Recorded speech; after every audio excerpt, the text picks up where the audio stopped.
বিশ্বের খবর যখন বদলে যাচ্ছে প্রতিক্ষণে, আমরা আসছি সত্যের পথে, নির্ভীক কণ্ঠে।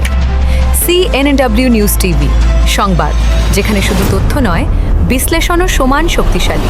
দেশ জুড়ে উদ্বেগ আর অপেক্ষার মধ্যে বিএনপি চেয়ারপারসন খালেদা জিয়াকে উন্নত চিকিৎসার জন্য আজ মধ্যরাতের পর কিংবা শুক্রবার ভোরে লন্ডনে নেওয়ার প্রস্তুতি সম্পন্ন হয়েছে। এভারকেয়ার হাসপাতালে টানা 12 দিন ধরে চিকিৎসাধীন খালেদা জিয়ার অবস্থা মোটামুটি অপরিবর্তিত হলেও ফুসফুসের সংক্রমণে কিছুটা উন্নতি দেখা গেছে। তবে হৃদযন্ত্রের জটিলতা এখনও উদ্বেগজনক।